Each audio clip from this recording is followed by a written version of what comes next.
Une série de carcasses d'animaux apparaissent pendant la nuit dans un village de montagne isolé et Inugami, un détective spécialisé dans l'occulte, est appelé pour enquêter.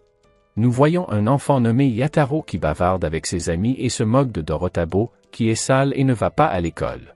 Puis nous voyons le détective Inugami sur la route avec un pneu crevé, jusqu'à ce que Kusaka, la mère de Yataro, arrive et lui propose de le conduire en lui disant que la raison pour laquelle elle l'avait appelé était la présence de cadavres d'animaux apparus de nulle part et lui demandant de garder le secret sur l'enquête. À l'auberge, le détective voit Dorotabo s'occuper seul du camp. Le soir, alors qu'il se détend dans une source chaude, Yataro propose de lui laver le dos et Inugami en profite pour lui poser des questions sur le garçon qu'il a vu plus tôt. Le jeune homme dit que, étant né avec une très mauvaise odeur, personne ne s'approche de lui et que ses parents ont disparu. Le détective se rend alors chez Kusaka, demandant à Yataro de ne plus le servir et de lui envoyer Dorotabo. Le lendemain matin, Dorotabo apporte du café à Inugami qui, après avoir bavardé un peu, lui demande si le garçon a vu quelque chose de bizarre. Dorotabo révèle alors qu'il est au courant des animaux morts, car c'est lui qui s'est débarrassé des corps, et dit aussi que les attaques ont généralement lieu les nuits de pleine lune. Comme il reste 5 jours avant l'événement, le détective passe son temps à aider Dorotabo dans ses tâches quotidiennes, jusqu'au jour où Inugami remarque que le collier que le garçon porte est un « pierre de vie » et dit qu'il n'a pas été abandonné comme il le pensait, demandant si le jeune homme veut connaître ses parents. La nuit de la pleine lune, Dorotabo est confronté à Yataro qui, jaloux de l'attention qu'il reçoit, lui arrache le collier, transformant le garçon en monstre, mais heureusement, le garçon redevient normal dès qu'il récupère l'objet. Inugami trouve Dorotabo bouleversé, alors l'homme lui dit que lui non plus n'est pas humain et lui révèle sa queue, expliquant qu'il est un Baki d'Anuki. Le garçon, quant à lui, est un Hanyu, fils d'un kemono et d'une humaine. Il ajoute que sa pierre de vie lui permet de rester en forme humaine, contenant ainsi ses pulsions animales. Dorotabo se souvient que Yataro s'est enfui dans la forêt par peur, alors il le poursuit, le trouvant entouré de chiens démoniaques, qui sont rapidement éliminés par les deux en leur coupant la tête. Soudain, un élan démoniaque les attaque et Dorotabo le vainc à main nue, laissant Inugami impressionné. Quelques instants plus tard, l'homme révèle qu'il a été engagé pour l'éliminer et révèle que le vrai nom du garçon est Kaban, alors le détective lui tire une balle dans la tête. Inugami fait semblant d'avoir terminé le travail et s'en va avec le garçon, qui se régénère rapidement et l'homme explique que c'est grâce à sa moitié kemono. Il l'emmène ensuite dans son bureau à Tokyo et lui donne un parfum pour masquer sa forte odeur de kemono. Le garçon rencontre Shiki et Akira, puis Inugami lui explique qu'il s'occupe secrètement de cas spéciaux concernant les kemonos. Kaban complimente Akira parce que c'est une belle fille, mais il s'offusque parce qu'en réalité c'est un garçon. Le lendemain, le groupe part pour une mission qui consiste à éliminer une infestation d'insectes qui a attaqué une famille. Inugami explique que quelque chose attire les créatures et Shiki essaie d'utiliser ses pouvoirs de toile d'araignée pour les piéger, mais sans succès. Kaban se porte volontaire, laissant les garçons effrayés, mais Inugami accepte. Dès qu'il entre, les insectes recouvrent son corps, mais il ne ressent aucune douleur, car il est à moitié kemono, donc il n'a pas de sang dont les insectes pourraient se nourrir et injecter leurs toxines paralysantes. Kaban prend alors l'objet et le pointe vers la lumière, faisant disparaître les insectes. Peu après, nous découvrons que la cause de l'invasion d'insectes était un sentiment de culpabilité, causé par une chaussure qu'un enfant avait volée pour sa mère pauvre. Kaban décide alors d'entrer dans le bureau des kemonoastes et demande à Inugami de l'aider à retrouver ses parents. Plus tard, nous voyons le détective parler au téléphone du garçon avec Inari, un kemono très influent au sein de la police. Le lendemain, Inugami envoie les garçons au poste de police, où ils sont arrêtés par un policier, mais l'assistant d'Inari, se présente en disant que la femme attend Kaban et que les autres doivent rester dehors. À l'intérieur de la pièce, Inari s'intéresse à la « pierre de vie » et elle explique qu'avec elle, les kemonos n'auront plus besoin de se nourrir de l'énergie des humains pour survivre et elle la prend pour elle, tandis que qu'on coupe la tête du garçon, la met dans une valise et Inari lui dit d'éliminer les autres. Dehors, qu'on semble transformé en Kaban, mais perd le contrôle lorsque Shiki offense Inari et qu'elle révèle sa véritable forme, attaquant et mettant le feu à tout. Shiki utilise sa soie pour former un bouclier et prend la valise. Quand il l'ouvre, il trouve la tête de Kaban et reste surpris. Les garçons courent vers une cachette, où Kaban leur demande de le lancer contre Kon, afin qu'ils puissent la vaincre. Kaban mord la jeune fille, qui s'effondre et tout autour d'elle redevient normal, sans flamme, révélant qu'il ne s'agissait que d'une illusion. Bientôt, Kaban régénère son corps et les trois garçons trouvent Inugami qui les attend à l'extérieur, découvrant que la pierre qu'Inari avait prise était fausse et que la vraie était toujours avec le garçon. Juste au moment où la femme le découvre, le détective l'appelle et la réprimande pour sa trahison, ce qui met la femme en colère. Plus tard, alors qu'ils approchent du bureau, Kon réapparaît pour récupérer la tête de Kaban, mais la jeune fille s'évanouit à cause de sa blessure et le détective l'emmène à l'intérieur et la nourrit. Peu après, un client nommé Yoruno se présente et demande de l'aide pour un problème d'amour. Kaban s'intéresse au sujet et il demande à s'occuper de l'affaire. Voyant une souris sur le sol, Yoruno l'attrape avec sa bouche et Inugami comprend que l'homme est atteint de possession féline, causée par un ekomata, un kemono qui se transforme en une personne attirante pour séduire ses victimes. Le lendemain, les garçons se rendent au travail de la femme dont Yoruno est amoureux et, voyant une chatte à deux queues, ils la poursuivent dans une ruelle. La féline se transforme en une belle femme et révèle d'autres hommes qu'elle a transformés en chat. Kon surprend la femme et la force à écouter la déclaration d'amour de Yoruno, qui dit qu'il n'a pas de problème à vivre comme un chat pour être avec elle, et cela la touche. De retour au bureau, Inugami trompe Kon en transformant une orange en tête de Kaban pour la convaincre de partir. Quelque temps plus tard, Kaban est chargé d'enquêter sur des morts surnaturelles dans un égout. Akira est également affecté à cette mission, mais bien qu'il soit dégoûté par l'endroit, il accepte le travail. Au cours de la mission, Akira raconte qu'il est né dans un village au milieu des montagnes enneigées et qu'il est un kemono capable de contrôler la glace, ajoutant qu'il s'est joint à Inugami pour retrouver son frère jumeau, qui s'est perdu alors qu'il fuyait le village. Soudain, ils sont tous les deux attaqués par un homme crapaud, mais Tanuki, le messager d'Inugami, se présente avec un message leur disant que les crapauds sont à l'origine du problème. Ils utilisent donc un peu de sang qui est arrivé avec la lettre pour attirer les créatures. Pendant que Kaban et Tanuki combattent les monstres, Akira se retire, effrayé, jusqu'à ce qu'il comprenne que son ami est en danger et qu'il montre ses capacités, éliminant tous les démons d'un seul coup. Quelques jours plus tard, Kaban fait le ménage lorsqu'il est soudainement entraîné dans une porte mystérieuse, où il rencontre le vampire Mirai, qui y vit clandestinement, étant un expert en technologie du bureau, puisqu'Inugami est un négationniste en tout ce qui concerne la technologie. L'homme commence à profiter de Kaban, aux grandes dames de tous, alors Mirai les défie au bras de fer et, en cas de victoire, il libérera le garçon, mais tout le monde perd. Kaban sort ensuite pour acheter le dîner, mais il s'arrête sur une place, réfléchissant à la manière de devenir plus fort, jusqu'à ce que Kon tombe d'un arbre et qu'elle soit triste d'avoir été remplacée par Inari. Le garçon lui demande de se battre avec lui, mais Kon est facilement vaincu et se met à pleurer, alors le garçon essaie de la réconforter. Au bureau, Mirai sort de sa chambre pour la première fois et révèle que Kaban lui a cassé le poignet et qu'il ne peut donc pas jouer. Il a donc décidé d'aider avec les services externes, laissant Inugami bouleversé. Dans le parc, Kaban invite Kon à vivre avec eux, mais la jeune fille refuse, alors il s'en va en promettant de revenir. Pendant ce temps, au bureau, Mirai trompe et piège Inugami dans sa chambre, envoyant les garçons en mission dangereuse pour enquêter sur une usine connue pour le fait que ses employés se suicident et découvrir pourquoi. Shiki décide de recouvrir son corps de sa toile d'araignée, ce qui lui permet de devenir invisible, car ses fils imitent les choses qui l'entourent. Shiki fait alors irruption et découvre que les employés se comportent bizarrement, jusqu'à ce que l'un d'eux décide de s'enfuir, mais il est retrouvé par la directrice. L'homme est emmené dans une pièce où une autre femme se transforme en moustique kemono et lui aspire le cerveau, le ramenant au travail comme un zombie. Shiki essaie de sortir de là, mais Mirai, pour augmenter l'excitation, attire l'attention des femmes avec une voiture télécommandée, de sorte que l'une des femmes trouve le jouet et utilise ensuite ses capacités extrasensorielles de moustique pour retrouver Shiki. Cependant, le vampire l'électrocute avec son gadget et Shiki reste terrifié à cause d'un traumatisme passé.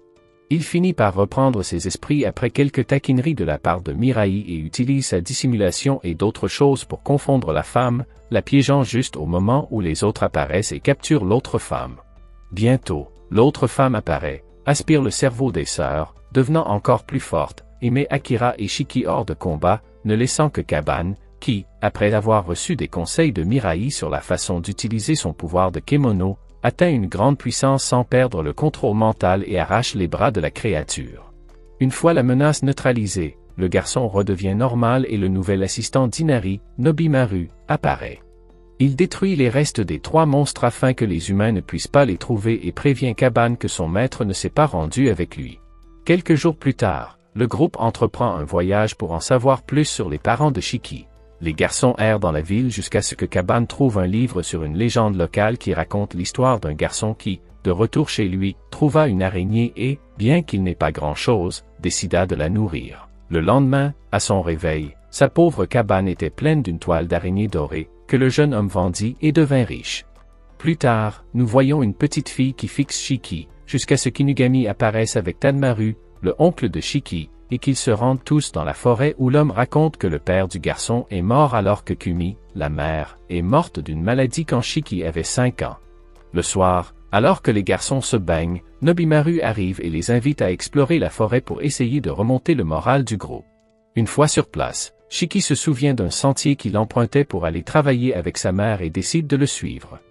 Il arrive à une cabane au moment où il se souvient avoir vu la femme subir d'horribles expériences, raison pour laquelle il est resté traumatisé. Plus tard, Inugami parle à Tanmaru dans la forêt, et l'homme révèle qu'il a convaincu Kumi de participer aux expériences en tant que base de diverses créatures, jusqu'à ce qu'un kemono avec la mutation pour produire de la soie dorée naisse, capable de restaurer les cellules humaines, ce qui fera de Tanmaru l'homme qui a mis fin aux maladies. Inugami révèle ensuite que Shiki a tout entendu depuis son téléphone portable et le garçon émerge immédiatement de l'obscurité, immobilisant son oncle sur un arbre pour l'éliminer. C'est à ce moment précis qu'apparaît Akira, qui est attaqué par un kemono, mais en le sauvant, Inugami finit par se faire contaminer le bras par un poison et finit par se séparer des autres. Bientôt, le reste du groupe est encerclé par plusieurs kemonos, qui sont apparemment les frères de Shiki, le fruit des expériences menées par Tanmaru. Bientôt, les créatures commencent à parler avec la voix de Kumi, faisant s'effondrer le garçon de terreur. De retour à Inugami, le mystérieux enfant apparaît et calme les kemonos. Elle conduit les deux hommes à une source, où l'homme parvient à guérir le poison dans son bras. Pendant ce temps, Shiki est mis hors de combat et, voyant cela, Kaban se transforme et commence à combattre tous les kemonos. Avec l'aide de Nobimaru, il les bête tous, y compris un géant. Ensuite, Kaban attaque Tanmaru pour que Shiki l'achève, mais le garçon dit qu'il a compris que l'homme ne ramènerait pas sa famille et décide de ne pas le faire. Soudain, Aya, la mystérieuse petite fille, arrive et demande où Tanmaru a caché le cocon qu'il a créé, mais l'homme refuse de le dire. Inugami, qui a maintenant une dette envers la jeune fille, appelle Mirai et, grâce aux données recueillies au cours de l'enquête, Aya conclut que le cocon se trouve à la fontaine, ce qui explique pourquoi elle avait des pouvoirs de guérison.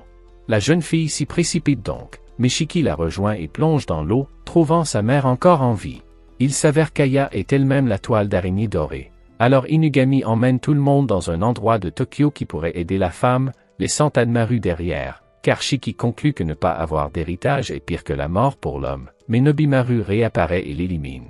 En ville, ils arrivent dans une clinique, où Ohana leur dit que le problème qui empêche Kumi de se réveiller est de nature psychologique et que la vieille femme a préparé un remède pour elle.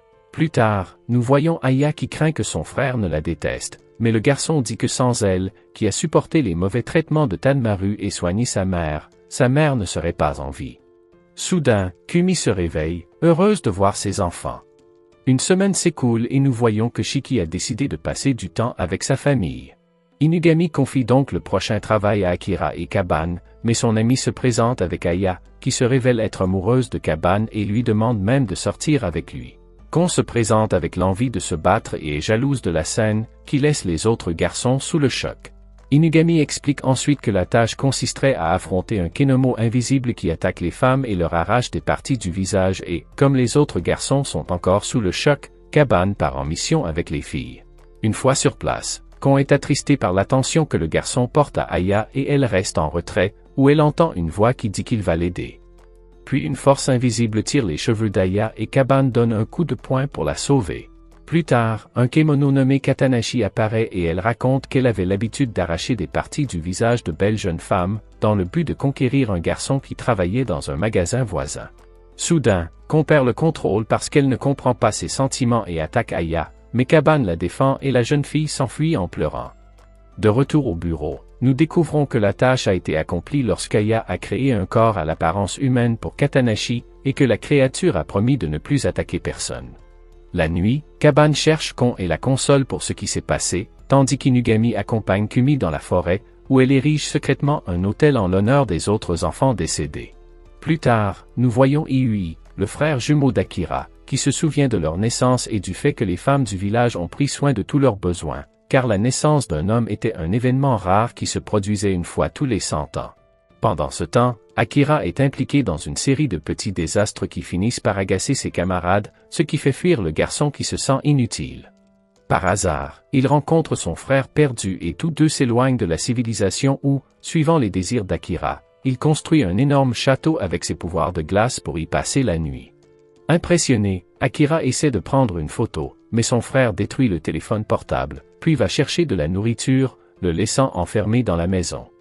Au bureau, Kaban et Shiki s'acquittent des tâches quotidiennes d'Akira, puis décident de le chercher, juste au moment où Inugami voit les nouvelles du château de glace. Quand ils arrivent sur place, ils rencontrent beaucoup de gens curieux, jusqu'à ce qui lui apparaissent et, alors qu'il s'apprête à les attaquer, il est frappé par Inugami, ce qui met la foule en fuite. À ce moment-là, il révèle une pierre semblable à celle de Kaban dans sa poitrine et le détective explique qu'il s'agit de la « pierre du néant », dont l'intérieur contient le pouvoir d'un kemono, rendant son utilisateur plus puissant. Peu après, Iui se rend chez Akira et lui demande de lui montrer le château. Dès que le garçon descend les escaliers, il trouve Kaban, Shiki et Inugami gelés. Le garçon pense que ses amis sont morts et commence à se sentir triste. Iui sort alors pour aller chercher du thé afin de l'aider. À ce moment-là, son ours en peluche, que Mirai a modifié en y installant une intelligence artificielle, dit qu'il peut encore sentir leurs signes vitaux. Peu après, il se souvient de l'époque où il était plus jeune et avait été nommé chef du village, traversant divers traumatismes, tandis qu'Akira avait conservé son innocence. De retour auprès d'Akira, l'ours en peluche lui conseille d'utiliser du sel pour dégeler ses amis. Ainsi, lorsque son frère revient, il le convainc d'aller chercher du sel. Kaban parvient à se libérer et, après s'être rétabli, il dit qu'il doit trouver un moyen de le vaincre, mais Akira, désireux d'éviter l'affrontement, fait semblant que tout cela était son plan et, dès que son frère revient, Akira part avec lui, laissant ses amis derrière lui. Kaban ne comprend pas, mais suivant le conseil de l'ours en peluche, il jette du sel sur ses amis gelés et place la poupée pour les réchauffer. C'est à ce moment qu'Inari apparaît, demandant l'aide du garçon pour récupérer le « pierre du néant » et, pour le convaincre, elle lui dit que l'artefact pourrait être lié à ses parents. Il a ensuite un autre flashback de la fois où il a négocié avec les habitants du village pour qu'ils laissent Akira partir et qu'ils ont fait semblant d'accepter. Mais ensuite, il a découvert que les femmes essayaient de tuer son frère et, en colère, il s'est enfui d'elle sur la colline et a enlevé la pierre qui gardait tout le lieu, mettant ainsi fin à la vie du village. De retour dans la forêt, Nobimaru trouve les frères, mais il emprisonne Akira dans une cage et une bagarre éclate. Nobimaru, sous sa forme de kitsune, tente de créer plusieurs clones pour s'approcher de son adversaire et prendre la pierre du néant, mais lorsqu'il la touche, son bras est gravement blessé. Par la suite, il subit une contre-attaque, mais n'est pas touché car Kaban apparaît juste à temps. Kaban combine sa régénération avec le feu de Nobimaru et ils attaquent Iui, le forçant à utiliser toute la puissance de la « pierre du néant » et à créer une armure de glace. Les deux combattent férocement, jusqu'à ce que Kaban demande à Nobimaru d'augmenter la puissance de ses flammes et d'annuler ainsi l'armure. Cependant, le feu commence à dépasser sa régénération et au dernier coup, Akira apparaît, l'empêchant de tuer son frère. Réalisant que la pierre aspire toute la vie d'Iui, Akira essaie de la retirer et il finit par recevoir les souvenirs de son frère. À ce moment-là, Kaban se libère des flammes et il parvient à se régénérer, puis il aide Akira en utilisant sa « pierre de vie » qui fusionne avec l'autre pierre. Inari apparaît et prend l'artefact, mais Inugami apparaît décongelé et le lui rend. À l'hôpital, Kaban interroge Iui sur les pierres, mais Inugami s'interpose et lui raconte qu'une guerre entre les Kemono et les humains a dévasté la Terre il y a plus de 1000 ans. Les plus grands Kemono de l'époque ont donc utilisé tout leur pouvoir pour effacer cette tragédie de la mémoire humaine et ont créé ces pierres qui ont été transmises à leurs descendants pour maintenir l'équilibre du pouvoir. Nobimaru se rend ensuite chez Kon et ce dernier lui confie la mission de conquérir Kaban et de se faire remettre de son plein gré le soi-disant « pierre de Kemono ». Le lendemain matin, Akira annonce qu'il partira en vacances avec son frère, tandis qu'Inugami et Kaban se préparent à se rendre dans la ville natale du détective, où un vieil ami possède une pierre similaire à la leur, qui pourrait les aider à en savoir plus sur leurs parents. Mais avant de partir, Kon propose de les accompagner à la demande d'Inari et Inugami accepte de la laisser venir avec eux. Si vous avez aimé cette vidéo, abonnez-vous à la chaîne pour d'autres vidéos comme celle-ci, commentez et laissez un like pour me soutenir. Merci d'avoir regardé.